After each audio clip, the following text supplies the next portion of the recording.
नमोस्तुते तप्त कांचन गौरांगी राधे वृंदावनेश्वरी वृषभानुसुते देवी प्रणमामि हरिप्रिये वाञ्छाकल्पतरुभ्यश्च कृपा सिन्धुभ्य एव च पतितानां पावनेभ्यो वैष्णवेभ्यो जय श्री कृष्ण चैतन्य प्रभु नित्यानंद श्री अद्वैत गदाधर श्रीवास आदि गौर भक्त वृंद हरे कृष्ण कृष्ण कृष्ण हरे हरे हरे राम राम राम हरे हरे नमो विष्णुपादाय कृष्णप्रेष्ठाय भूतले श्रीमते भक्ति वेदांत स्वामिने नामिने नमस्ते सारस्वत देवी गौरवाणी प्रचारिणे शेष शून्यवादी पाश्चात्य देश काले हरे कृष्णा। तो सभी का स्वागत है आज की क्लास में। तो हम लोग पांचवा अध्याय को पढ़ रहे हैं।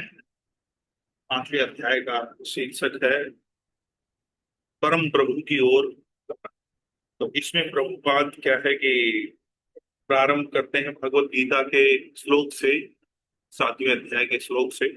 उदारा सर्व एतेव ज्ञानी त्वात्म एव मे मदद। मतलब जो चार लोग बताए थे पिछले वाले अध्याय में, सातवें अध्याय के ही श्लोक का रेफरेंस देते हुए उन्होंने बताया था कि कौन से चार लोग जो है भगवान को अप्रोच करते हैं, मुझे अप्रोच करते हैं। उनमें से जो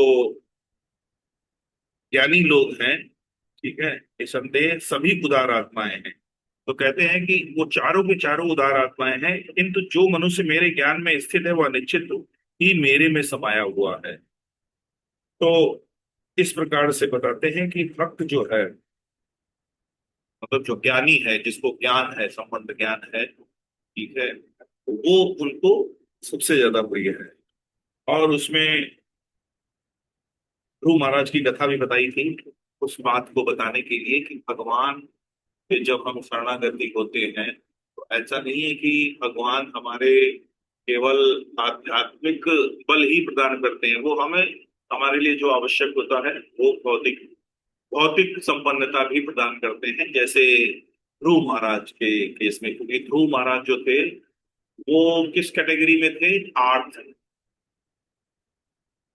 अर्थार्थी, सॉरी, अर्थ, अर्थ के लिए जो है वो, मतलब अपने पिता से भी ऊंचा सिंहासन चाहते थे, ऊंचा पद चाहते थे, बड़ा राज्य चाहते थे।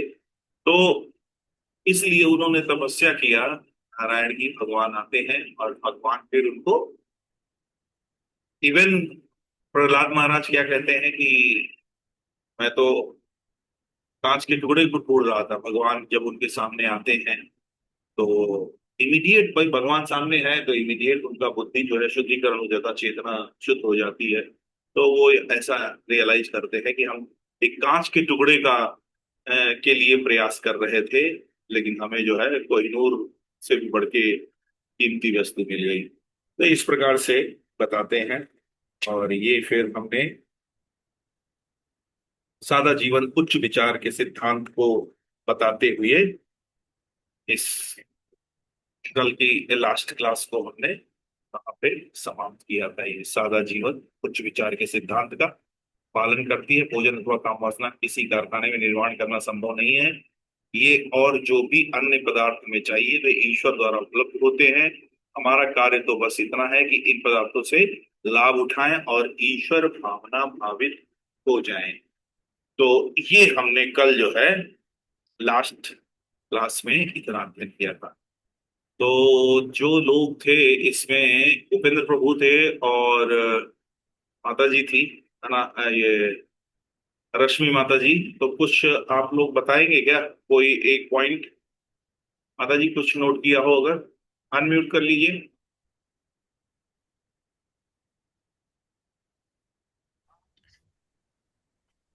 जी प्रभु जी बता रहे हैं। प्रभु जी कल हमने अध्याय 5 स्टार्ट किया था, प्रभु की ओर गमन। जी। तो हमने उसमें चर्चा की थी कि वही होता है जो हमारे भाग्य में लिखा होता है। कोई दुख मांगता नहीं है। दुख जैसे सुख हम अपना भोग रहे वैसे ही हमको कर्मों के अनुसार दुख भी अपना भोगना रहता है। तो इसका एक ही उपचार है कि नहीं, उसमें क्या है, जो लोग सकाम भाव से ईश्वर की शरण लेते हैं, जैसे मतलब सकाम भाव से ईश्वर की शरण लेने में ये इस तरह का भय रहता है कि हमको जो है कर्मों के अनुसार इस तरह से ये कर्म भोगना पड़ता है। और एक और पॉइंट था, ईश्वर को हम हमारी भौतिक पूर्ति करने वाला समझते हैं, इसलिए जब हमारी इच्छा पूरी नहीं होती है तो हमारा मन भक्ति से विमुख हो जाने का डर रहता है। ये बहुत बड़ा बताया था कि ये रिस्क रहता है। देखिए, ये जो चार प्रकार के लोग हैं, ये कहीं ना कहीं भौतिक वस्तु के की डिमांड से भगवान को अप्रोच करते हैं। जैसे जी। आर्त मतलब कि जो परेशान है, जिस शरीर में कष्ट है। अर्थार्थी हाँ। जिसके पास धन नहीं है। जिज्ञासु जिसको बहुत ज्यादा क्वेरीज हैं।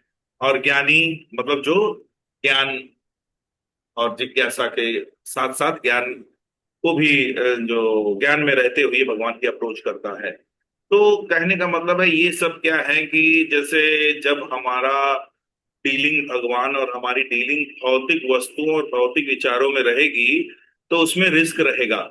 क्योंकि ऐसे में हम तभी तक भगवान को प्रेज करते हैं जब तक सब कुछ हमारे प्लान के हिसाब से चल रहा है। लेकिन भगवान सुपर प्लानर है। वो सब जानते हैं, क्योंकि हम तो बस अपना यही जीवन जानते हैं। भविष्य का भी नहीं जानते हैं, पीछे क्या किया है वो भूल चुके हैं। लेकिन भगवान हमारे पीछे सारे जन्म और आगे आने वाले जन्मों को जानते हैं। तो वो हमारे लिए बहुत अच्छा प्लान कर सकते हैं। तो इसलिए जब हम केवल माँ मुरादे पूरी कर दे हलवा बांटूंगी वाली मेंटेलिटी में रहते हैं, तो उसमें रिस्क रहता है। रिस्क क्या रहता है? अगर मुरादें पूरी नहीं हुई तो हम नास्तिक बन सकते हैं।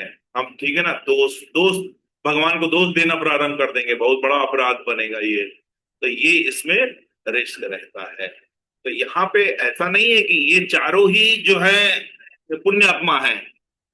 जो भगवान की, कम से कम कोई अगर अपने पिताजी से पैसे मांग ले रहा है, चोरी नहीं कर रहा है। अगर दूसरे से छीनना है तो वो चोर होगा, लेकिन अपने पिताजी से मांग रहा है तो ठीक तो है। तो इस तरीके से यहाँ हमने ये कल डिस्कस किया था। कल की बात, कल जो लास्ट लेक्चर में ये बड़ा महत्वपूर्ण पॉइंट था कि जब हम भौतिक वस्तुओं की डिमांड, भौतिक वस्तु, भौतिक स्थिति के लिए भगवान की अर्चा मतलब अप्रोच, पूजा करते हैं, कर्मकांड करते हैं, तो उसमें सदैव रिस्क रहता है कि अगर पूरी नहीं हुई, हमारे प्लान के हिसाब से नहीं हमको फल मिला, तो हम क्या है, नास्तिक होने का भी रहता है। उलाहना देते हैं भगवान को, उलाहना देते हैं भगवान को, हम दोषी मानते हैं। तो ये बहुत बड़ा अपराध है। तो प्रभुपाद ने क्या बताया? सादा जीवन उच्च विचार के सिद्धांत का पालन करना चाहिए। आगे अब हम पढ़ते हैं। सबकी स्क्रीन पे लिख रहा है, दिनेश प्रभु जरा पढ़िए।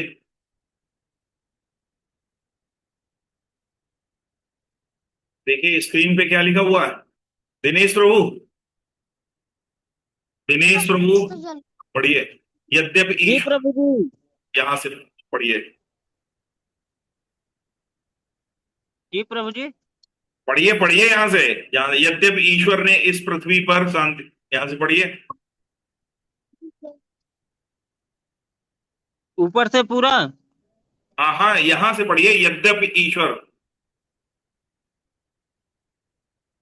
यद्यपि ईश्वर ने इस पृथ्वी पर शांति पक रहने के लिए कृष्ण भावनामृत में प्रगति करने के लिए और अंत में उनकी शरण में आने की सब सुविधा हमें प्रदान की है, किंतु इस कलिंग युग में हम बस यहीं तक। कहाँ गया? के अभागे हैं। अभागे हैं हम, अल्पायु हैं, और अनेक लोग भोजन, आवास, विवाहित जीवन और प्रकृति के प्रहारों से सुरक्षा से संचित हैं। यह स्थिति वर्तमान कलयुग के प्रभाव के कारण है। इसे इस युग की भयावह स्थिति को देखकर चैतन्य महाप्रभु ने आध्यात्मिक जीवन पद्धति के अनुशीलन की अनिवार्य आवश्यकता पर बल दिया। यह हमें कैसे करना चाहिए? चैतन्य महाप्रभु ने इसका सूत्र बताया। हाँ, तो क्या सूत्र है? हरेर नाम एव केवलम कलो नास्तेओ नास्तेओ नास्तेओ गतिरन्यथा। मतलब केवल हरि का नाम, हरि का नाम, हरि का नाम ही रक्षक है। कलयुग में और कोई गति नहीं है, नहीं है, नहीं है। तो देखिए क्या बता रहे हैं प्रभुपाद कि भगवान ने जो है हमें इस पृथ्वी पर शांति पूर्वक रहने के लिए, कृष्ण भावना व्रत में प्रगति करने के लिए और अंत में उनकी शरण में आने की सब सुविधाएं हमें प्रदान की है। देखिए, भगवान ने प्रदान की है कि नहीं, बताइए। भगवान ने किया है कि नहीं किया है? कृष्ण भावना भावित, देखिए, जो कृष्ण भावना भावित जीवन व्यतीत करने के लिए और उसमें प्रगति करने के लिए, ठीक है, 99 जो रिजल्ट हमें मिलता है, 99% जो रिजल्ट मिलता है वो किससे मिलता है? जो हम भगवान का नाम लेते हैं। बाकी सारी चीजें 1% में है।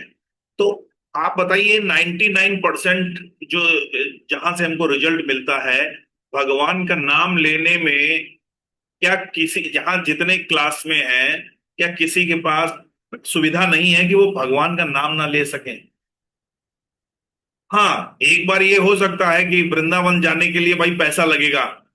अगर आपको गोवर्धन जाना है तो 1250 का लक्ष्मी देना पड़ेगा। ठीक है, क्योंकि व्यवस्था होती है, बस से जाते हैं हम, वहां रुकते हैं, खाते हैं। ठीक है, तो वो हो सकता है, लेकिन क्या भगवान का नाम लेने में कोई पैसा देना है?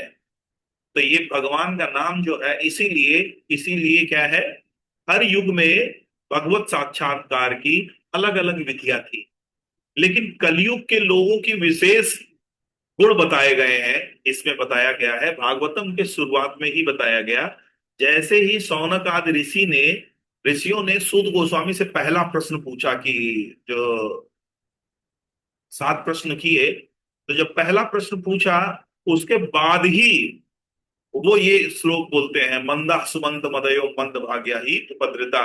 मतलब ये जो कलयुग के लोग हैं ये अभागे हैं, मंद बुद्धि के हैं। ठीक है, तो जरा ये ध्यान में रखते हुए सारी व्याख्या कीजिए। तो इसलिए हर युग के अलग अलग विधियां थी भगवत साक्षात्कार की। सतयुग में तपस्या करते थे, द्वापर में, त्रेता युग में यज्ञ करते थे भगवत प्राप्ति के लिए, भगवान को प्रसन्न करने के लिए। द्वापर में अर्चा विग्रह होता था। और कलयुग के लिए क्या बताया गया? कलयुग के लिए भगवान का नाम। तो इसीलिए यहाँ पे क्या कह रहे हैं कि हरेर नाम, हरेर नाम, हरेर नाम, मतलब 3 बार बोल दिया गया ना।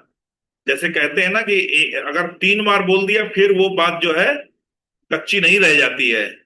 काले नाचते हो, नाचते हो, नाचते हो, गतिर अन्यथा।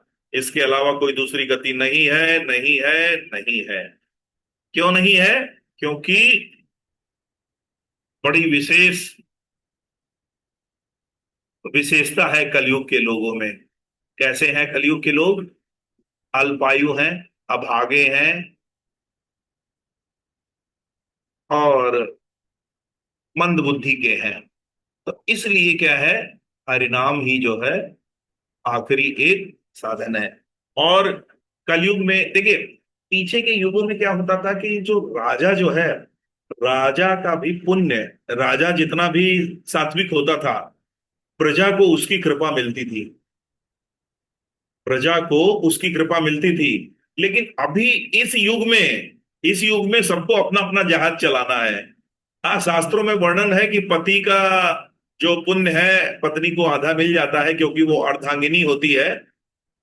बाकी बाकी सबको अपना अपना जहाज चलाना है। यहाँ क्या है कि ऐसा नहीं है कि राजा के प्रताप से प्रजा का, अलग अलग युग की अलग अलग व्यवस्था है।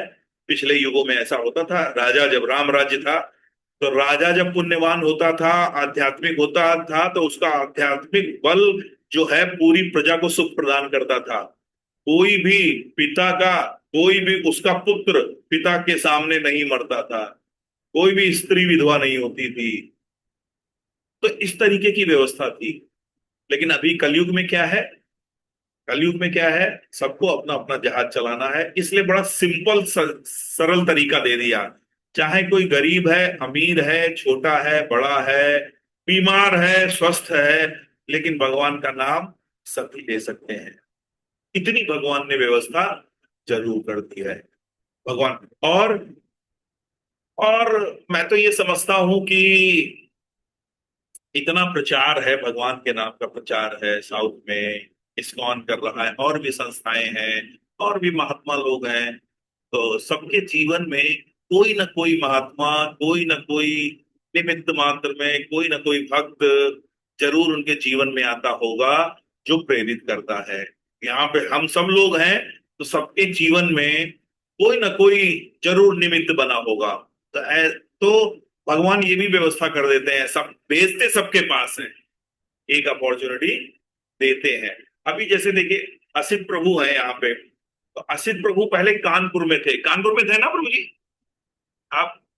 तो कानपुर में ये थे प्रभु जी। अब कानपुर में कोई इनको भक्त मिला होगा, तो प्रभु जी जब ग्रेटर नोएडा आए, तो ग्रेटर नोएडा में इस्कॉन सर्च करके अपने आप से ही तो आए थे ना प्रभु जी? आप क्योंकि जानते थे कि, तो और इस आपको इस वहां कानपुर में कोई ना कोई कभी मिला होगा, इस तरीके से आपको बुलाया होगा, बताया होगा। तो सबके जीवन में भगवान जरूर ये व्यवस्था करते हैं। देखिए, हम लोग भी क्या है, इंडिविजुअल यहाँ पे जितने लोग हैं, निश्चित रूप से चर्चा करते होंगे, और नहीं भी चर्चा करते होंगे तो उनका आचरण, अब जैसे कहते होंगे दिनेश प्रभु को के दोस्त लोग कहते होंगे, यार तुम तो बड़े महात्मा बन गए, बाल कटवा लिए, धोती कुर्ता पहने घूम रहे हैं, अड़ोसी पड़ोसी कहते होंगे ये तो महात्मा बन गया।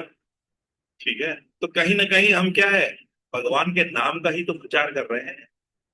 तो इस प्रकार से क्या है कि कलयुग में बड़ी सिंपल व्यवस्था है कि भगवान का नाम लेना है। 99% जो रिजल्ट आना है वो भगवान के नाम से है, भगवान का नाम लेंगे, जो कि हम एवरीडे मॉर्निंग में करते भी हैं। हरे कृष्ण कृष्ण कृष्ण हरे हरे, हरे राम राम राम हरे हरे। तो इस प्रकार से यहाँ पे बताया गया है। आगे बढ़ते हैं।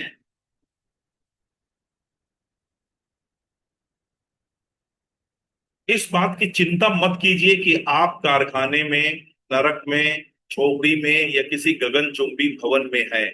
केवल हरे कृष्ण कृष्ण कृष्ण हरे हरे, हरे राम राम राम हरे हरे, इस महामंत्र का जप करते रहिए।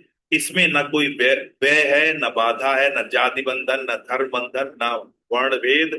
इसे कोई भी कर सकता है, केवल कीर्तन से सुनिए और कीजिए और सुनिए। सौभाग्य से यदि कोई मनुष्य कृष्ण भावनामृत के संपर्क में आता है और किसी प्रमाणिक गुरु के संरक्षण में इसकी साधना करता है, तो वह निश्चय ही भगवत धाम लौटेगा। भगवत धाम लौटेगा मतलब कि हमारा ओरिजिनल अबोर्ड। तो क्या उसके लिए करना है? हमें कृष्ण भावना भावित जीवन व्यतीत करते हुए प्रमाणिक गुरु के संरक्षण में रहना है। देखिए, हम पिछली कई बार भी पीछे भी ये बात कह चुके हैं, प्रभुपाद कभी भी भूलते नहीं है, सावधान रहते हैं। कभी भी वो गुरु, जहां पे भी गुरु लिखेंगे वहां पे ये शब्द जरूर जोड़ते हैं, प्रमाणिक गुरु, ऑथेंटिक स्पिरिचुअल मास्टर। तो प्रामाणिक गुरु मतलब जो जो प्रामाणिक परंपराओं में हो, तो उनके संरक्षण में जब हम साधना करते हैं तो निश्चित रूप से भगवत धाम लौट जाएंगे। और ये साधना क्या है? साधना क्या है? साधना क्या है? साधना जो मुख्य है वो भगवान का नाम।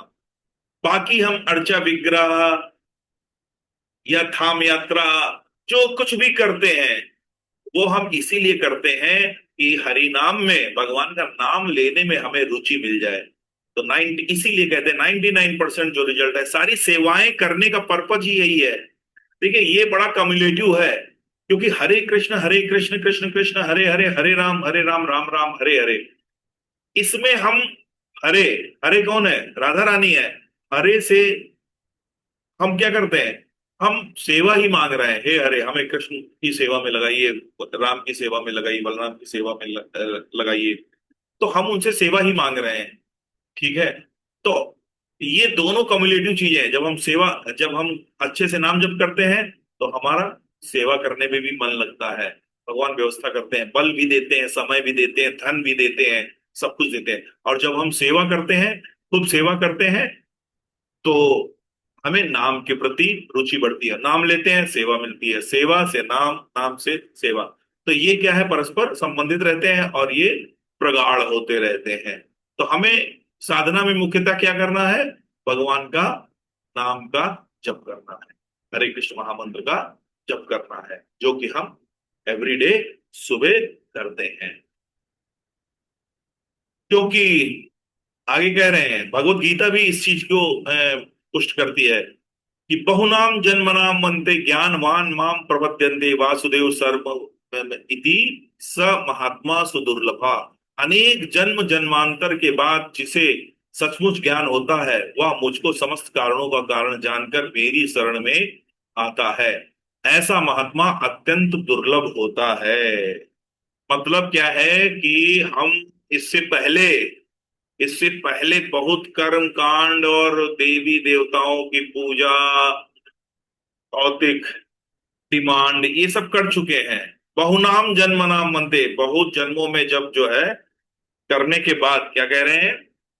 बात सचमुच ज्ञान होता है। तो एटलीस्ट अब हम यहाँ पे इस समय जो भी हम लोग इस समय जो क्लास में, मतलब उनको ही इंक्लूड करूंगा जो यहाँ पे प्रेजेंट है, एटलीस्ट ये श्योर है कि हम अब ये तो जान गए हैं कि भगवान कृष्ण जो है परम ईश्वर है। ठीक है। और हम उनके अंश है, हमारा काम है सेवा करना, इतना जान तो गए हैं। ठीक है। तो भगवत गीता ऐसे लोगों को दुर्लभ कहती है। ठीक है। ईश्वर विज्ञान के लिए दार्शनिक खोज अनेक जन्मों तक करनी होती है। ईश्वर विज्ञान के लिए दार्शनिक खोज अनेक जन्मों के तक करनी होती है। ईश्वरानुमति बहुत सरल है, किंतु साथ ही साथ बहुत कठिन भी है। जो व्यक्ति कृष्ण के वचनों को सत्य रूप में स्वीकार कर लेते हैं, उनके लिए तो यह अनुमति बहुत सरल है। किंतु जो लोग अपने दार्शनिक या ज्ञान की प्रगति के बल पर खोज करने की कोशिश करते हैं, उन्हें अपना विश्वास पैदा करने के लिए इस खोज की क्रमिक अवस्थाओं में से गुजरना पड़ता है, और यह प्रक्रिया कई जन्मों का समय ले लेती है। आध्यात्मवादी भिन्न भिन्न प्रकार के होते हैं, जो तत्वविद कहलाते हैं, अर्थात परम सत्य को जानने वाले। अध्यात्मवादी परम सत्य उसे कहते हैं जिसमें कोई द्वैत नहीं होता है। परम सत्य में कोई विभिन्नता नहीं होती है, पर परम सत्य में प्रत्येक वस्तु एक ही स्तर पर स्थित है। जो इस सत्य को सही ढंग से जानता है वही तत्वविद कहलाता है। तो ये, इसको मैं थोड़ा समराइज कर देता हूं। देखिए, भागवतम भी कहती है, वदंति तत् तत्व विदस तत्वम यत् ज्ञानम अद्वयम ब्रह्मेति परमात्मे, परमात्मेति भगवान इति शब्दते। जो तत्वविद है, तत्व को जानने वाले हैं, वो क्या कहते हैं कि भगवान को का जो साक्षात्कार है तीन अवस्थाओं में किया जा सकता है। सबसे पहले क्या है? ब्रह्मेति। ब्रह्मेति मतलब भगवान का औरा। और परमात्मेति भगवान जो हृदय में हमारे विराजमान है, और भगवान यदि भगवान जो है श्याम सुंदर रूप में जो गोलोक में प्रेजेंट है। तो इसकी एनालॉजी कैसे दी जाती है? सूरज के उदाहरण से। जैसे सूरज की रोशनी क्या है? ब्रह्म, भगवान का जो ऑरा है, ब्रह्म सूरज की रोशनी हो गई।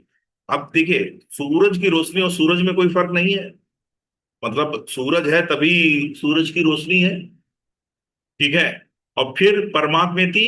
अब क्या है कि एक व्यक्ति जो है इसी ब्रह्म मतलब इसी धूप को ही सूरज समझ ले तो पूरी तरीके से गलत नहीं है, लेकिन हाँ उसका एक रियलाइजेशन है, एक स्तर का ज्ञान उसने अर्जित किया, उसको है। ऐसा नहीं क्या कहा जाएगा कंप्लीट अज्ञानी है। लेकिन एक व्यक्ति क्या है, बाहर झांकता है, एक व्यक्ति बाहर झांक के देखता है सूरज, वो एक सूरज जो है वो कहेगा क्या, गोल गोल प्लेट है थाली जैसा, वहां से सब ये किरणें आ रही हैं। तो उसका भी ज्ञान है, उसका भी ज्ञान है सूरज के संबंध में, उसका भी ज्ञान गलत नहीं है। वो जो सूरज की किरणों को केवल देख पाया था, उससे तो बेटर है उसका ज्ञान कि ये किरणें कहां से आ रही हैं। लेकिन अब कोई व्यक्ति जो सन प्लैनेट के जो सन प्लैनेट के जो राजा हैं, कौन है, विवस्वान, ठीक है, उनको भी जानता है, तो उसका साक्षात्कार सन के लिए पूरा हो गया। तो इसका एक उदाहरण भी बताते हैं।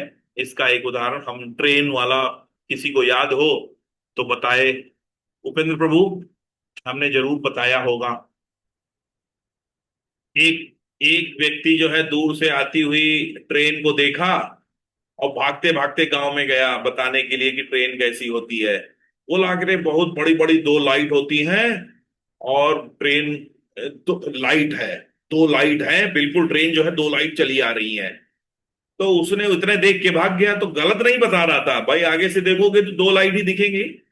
लेकिन एक दूसरा जाता कि हम देख के आते हैं, तो ट्रेन थोड़ा और नजदीक आ गई, तब उसने देखा एक इंजन है और उसके अंदर उसके पीछे डब्बे हैं। तो उसने बताया नहीं नहीं, लाइट नहीं है, इंजन है और उसके पीछे बहुत सारे डब्बे हैं।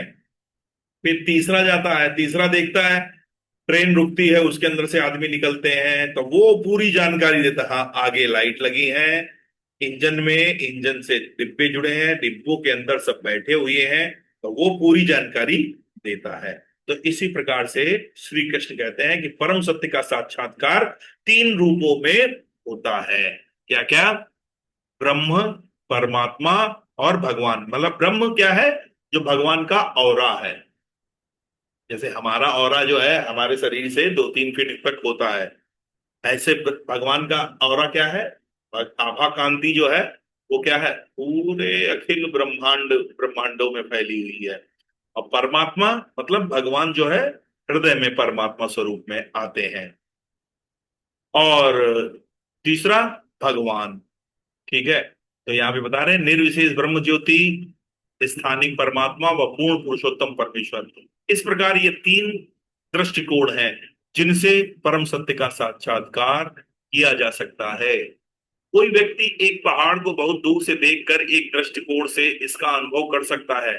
जैसे ही वह निकट आता है, वह पहाड़ के लता वृक्ष और पर्ण समूह को भी देख सकता है, और यदि वह पहाड़ पर चढ़ने लगता है तो उसे वहां वृक्षों, पौधों और पशुओं के रूप में बहुत विविधता का पता चलेगा। लक्ष्य एक ही है, किंतु दृष्टिकोणों की भिन्नता के कारण ऋषियों द्वारा परम सत्य की भिन्न भिन्न संकल्पनाएं की गई हैं। तो अब आप समझ गए ना? ये देखिए कितना बढ़िया पैराग्राफ था। अभी जैसे जो लोग निराकारवादी हैं, तो उनकी क्या धारणा है? कि यही धारणा, वो क्या है, ब्रह्मवादी है, ठीक है।